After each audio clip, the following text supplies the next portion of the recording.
A very good afternoon to everyone. This is the final episode of Outlook 2022, the implication to second home investor. We have already done 2 previous episodes in Cantonese and Mandarin. 如果你想聆聽我們以中文的分享的話，歡迎你回顧上一集我們的分享啊。如果你打算聽我哋係用廣東話嚟解釋嘅話咧，你可以聽一聽第一輯就係喺10月中嘅時候嗰時嘅分享。Why we are doing this every year at the final month of the calendar year? We have already done that in 2020 and even 2019. But this year is the second year in a row we have to do it online. Previously, we can actually visit you in Hong Kong, in Taiwan, or in other parts of the world. But due to the pandemic, everything has to go through online now.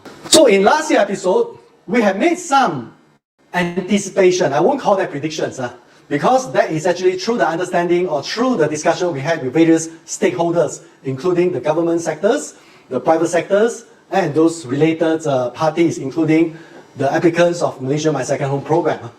But this year's episode is more than just Malaysia My Second Home. We are going to analyze how the pandemic actually affects everyone, including those who choose Thailand or even other parts of the world as their second home destinations.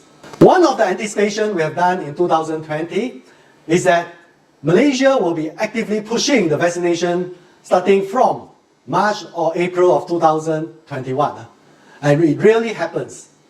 As of now, our vaccination rate is getting very, very close to 80% of the populations, of which majority of the unvaccinated are those below 12 years old. Even those taking the booster shot will be approaching 5 million shots for the whole of Malaysia pretty soon. But initially we thought that right after the vaccination started, Malaysia will be able to start with the green bubbles with Singapore or even Hong Kong, China and other parts of the world. But unfortunately, it does not happen. Or for some cases, for example Singapore, it happens and stop, happens and stop, but finally it really happened on the 4th quarter of 2021. As of now, Langkawi has become the first and only destination of which fully vaccinated travelers can come into Malaysia without the need of quarantine and play for 7 days, enjoy themselves at the beach of Langkawi. Then they are even offered the liberty of traveling to other parts of Malaysia. But the norm in 2021 or even in the near future is that nothing is certain. Even COVID has mutated into Delta and now even mutated into Omicron. And we hope that the Greeks will not be consumed by the new variants of COVID-19.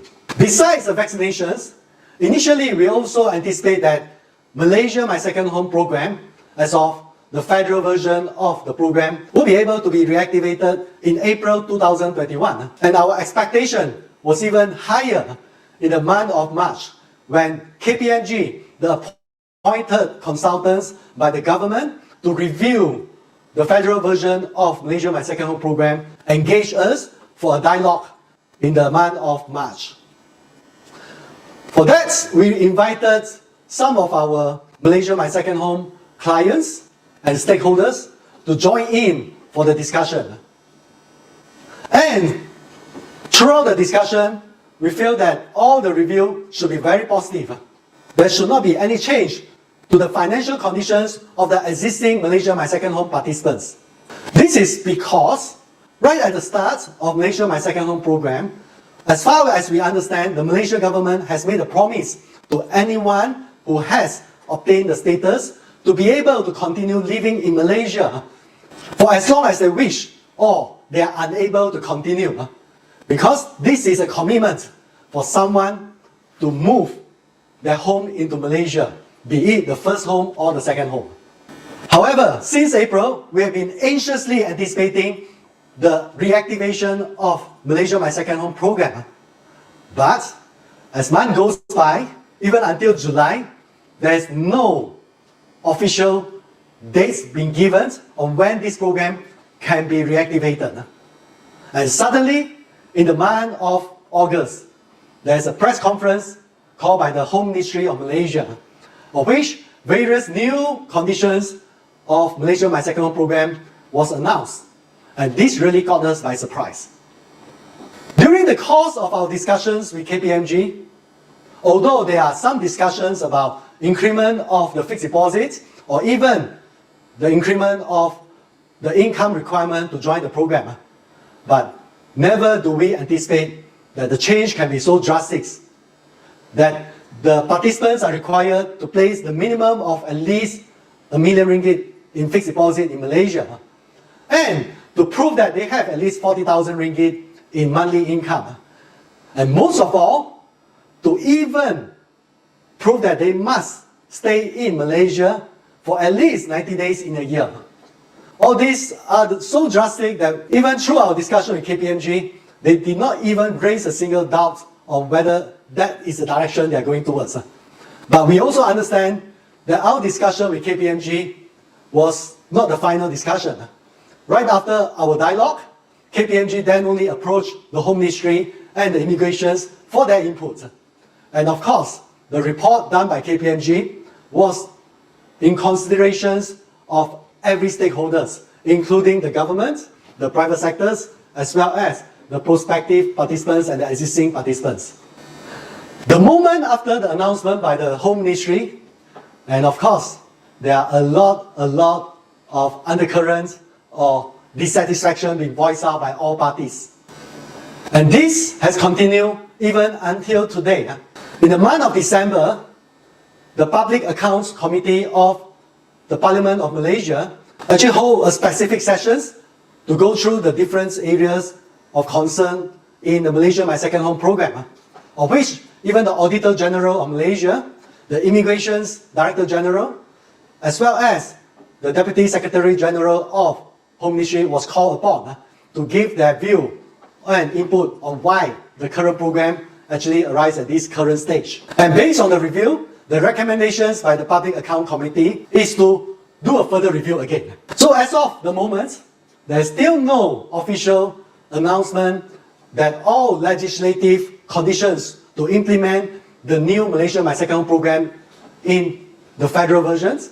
And so, we don't know when exactly the new conditions will be implemented or whether there will be further fine-tuning of the new conditions. Last year, we also made another anticipation that the state of Johor are considering getting some policy support to implement a version of second home that's favorable to their special zone.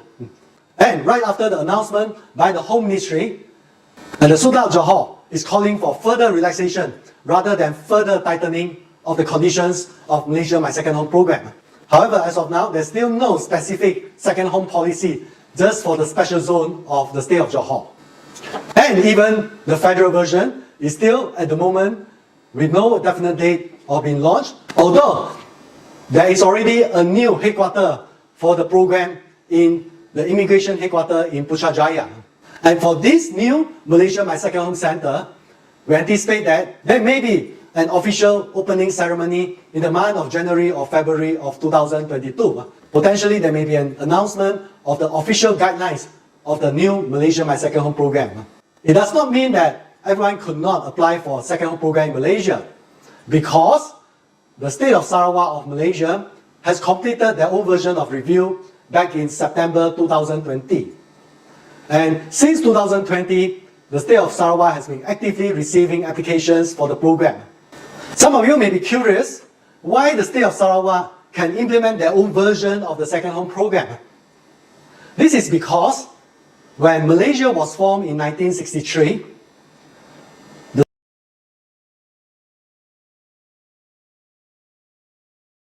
state of Sarawak, Sabah, which is known as North Borneo at that time, and Singapore actually retained their own state cabinets and the rights for immigration. So they have all rights to implement their own version of immigration program. And fair to say, Sarawak has taken full advantage of that rights to implement their own version of SMM2H in order to attract more investors to their own states. And at the same time, Sabah is also formulating their own version, of which we are very honored to be part of the consulting committee. And based on our understanding, that the version proposed by Sabah will be at least 80 to 90% similar to the version in Sarawak. I'll elaborate a bit more later about the various versions of Malaysia My Second Home program, especially for East Malaysia. Now I'd like to answer some of the concerns by the existing participants of Malaysia My Second Home program, or even for those who had already obtained the approval but not yet fully endorsed and obtained the official Malaysia My Second Home visa. As of now, everything is still status quo. However, once the new conditions is implemented in West Malaysia, all the participants would have to pay 500 ringgit or more for visa fee per year.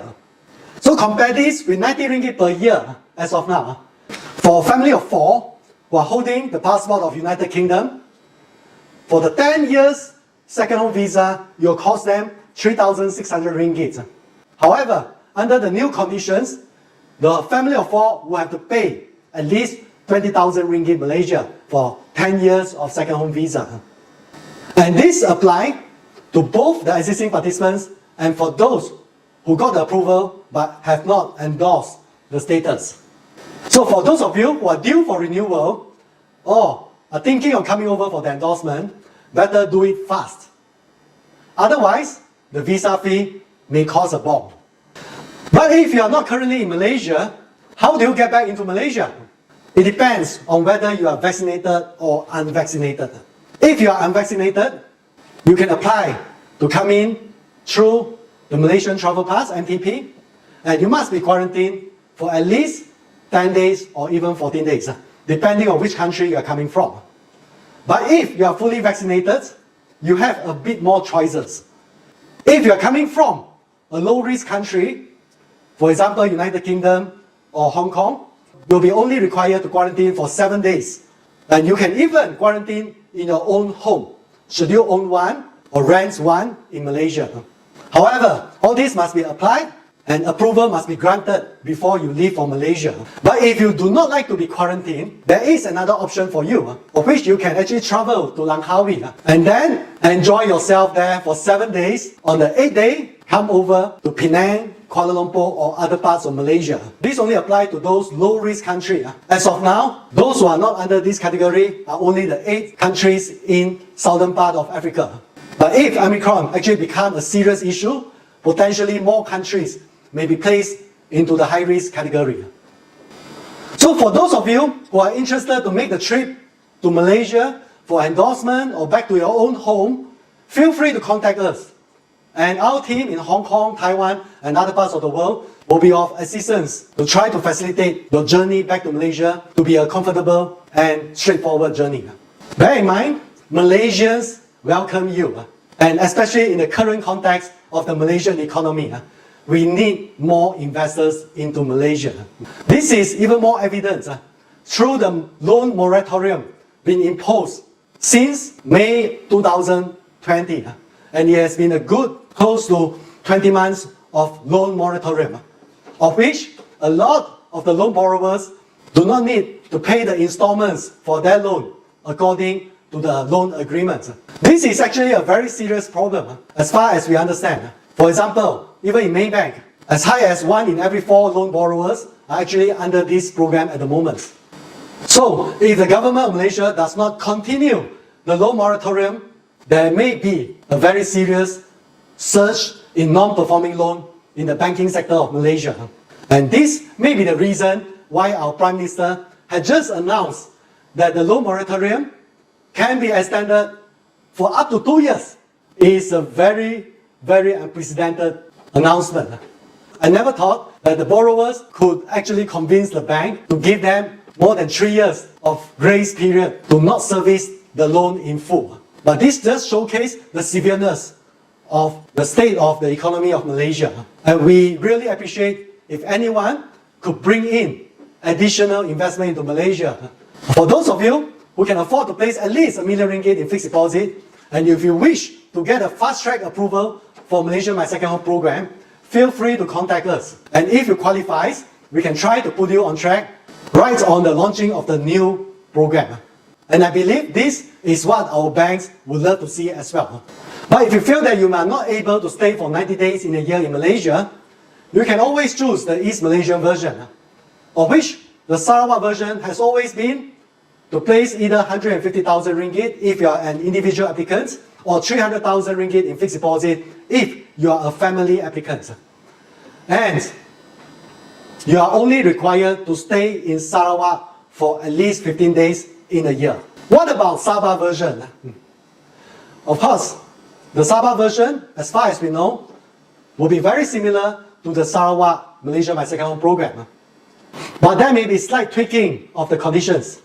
Like what we heard, they may be even open for applicants above the age of 21 years old to actually join their parents or their extended family into the new Sabah Malaysia My Second Home program. And hopefully there can be even a shorter minimum stay requirement to extend the visa. But some of you may be concerned whether the East Malaysia will stick to their guns and implement their own version of Malaysia My Second Home program. As far as we know, the current discussions by the East Malaysia and the federal government is to actually see whether they can use the same online system to accept the applications. So, if Sabah and Sarawak would like to implement their own version of Malaysia My Second Home program, they can still stay in streamline with the federal versions by using the same online system for applications. However, any such change will require the approval of their own state government, because immigration has always been under the control of their own state government in Sabah and Sarawak. For example, even the Prime Minister or the Home Minister of Malaysia, when they visit Sarawak or Sabah, they will still be subject to border control. And being a West Malaysian, they will still be given a 90 days limit in stay durations, unless, of course, the Prime Minister or the Home Minister are someone from the East Malaysian state themselves. Will there be a change of the condition of the new West Malaysia My Second Home program? And to that extent, the Sarawak version of the Malaysia My Second Home program? In our understanding, if the leadership of the government stays the same, most of the conditions will not be changed, especially for the West Malaysia version. However, as you can see from the result of the Sarawak state elections, most of the things are still status quo. And it will not be to the state's benefit to implement a requirement so high that nobody will choose Sarawak as their destination for second home. So my expectations is for Sarawak state government to continue with their own version of second home program, at least for the next few years. And for Sabah version of Malaysia My Second Home program, we anticipate that potentially they may actually introduce it at the same time of West Malaysia introduce their new conditions, or about the same time. Another major issue that arises in 2021 is a matter of taxations. Back in October, Malaysia government has introduced the new budget for 2022 and passed in this month. One new measure was introduced, namely the abolishment of the foreign source income exemptions. And this abolishment has officially passed the reading of the Parliament in this month, the December of 2021. So how would this affect you if you are a foreign resident in Malaysia who happen to have a lot of foreign source income from abroad? It depends on whether you are considered to be a tax resident of Malaysia. If you are staying for at least 182 days in a year in Malaysia, then you are definitely a tax resident in Malaysia. But if you are staying less than that, and more than 90 days in a year, that will depend on whether you have been staying in Malaysia for that durations in the past 3 years or 5 years, and whether you are going to stay in Malaysia for the future 1 or 2 years. But if you are staying for not more than 90 days in a year, safe to say you will not be considered as a tax resident of Malaysia. What happens when you are not a tax resident of Malaysia?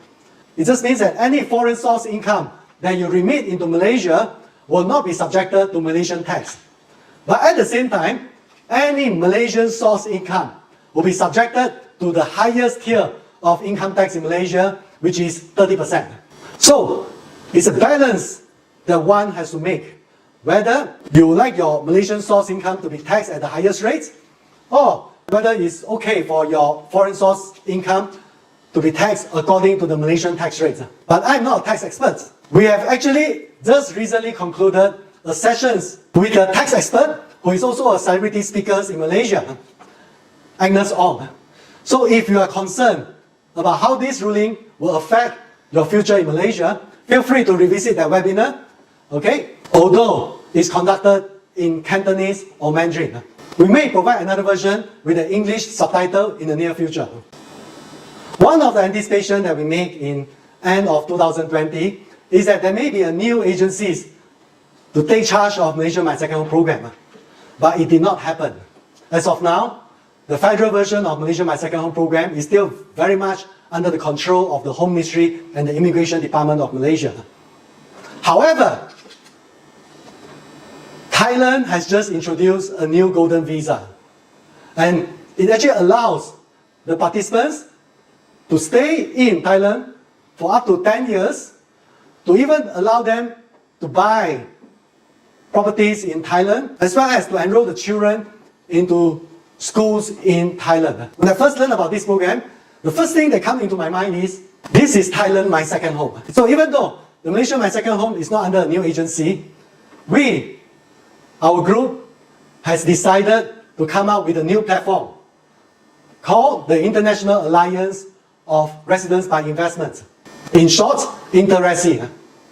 Through this platform, we hope that we are able to gather like-minded professionals and to build a platform that provides the most concise and updated information for anyone who are interested in residence by investment, especially in this part of the world, in Asia.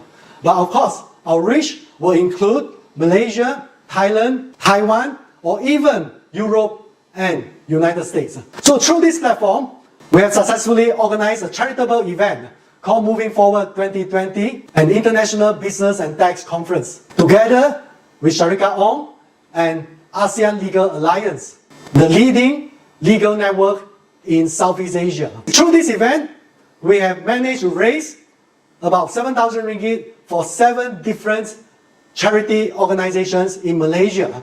So through this conference, professionals from all over the world, include from Europe, from Warwick Legal Network, and other leading legal networks in Europe, as well as from United States, have shared their outlook for residence by investment program of their own countries.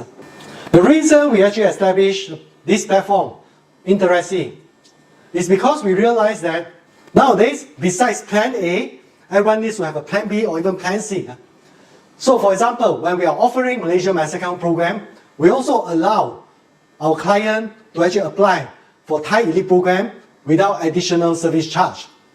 For that reason, we can even allow the investor to take up residency status in Taiwan at the same time of obtaining Malaysia My Second Home. So if you are interested to actually take up Southeast Asia residency as a package, or even combining with Taiwan, Europe, or even US, feel free to contact our team in Hong Kong, Taiwan, and other parts of the world. Due to the pandemic, everything is uncertain.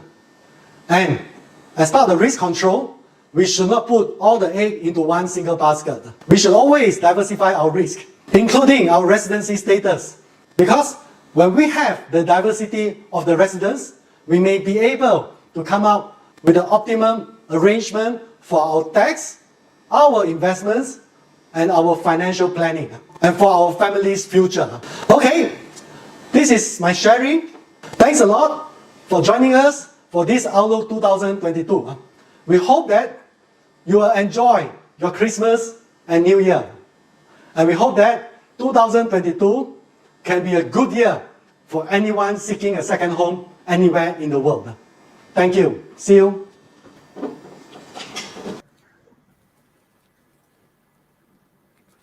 Okay, good afternoon, everyone.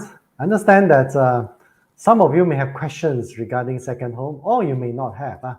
As I can see from the questions, the chat box, there are only greetings. It's still Christmas period, and a lot of you are still on holiday. So if you have no further questions, of course, I will just call it a day. But at the same time, I'd like to just emphasize a few points. One is that the Malaysia just encountered the worst flood in almost half a century or in a century.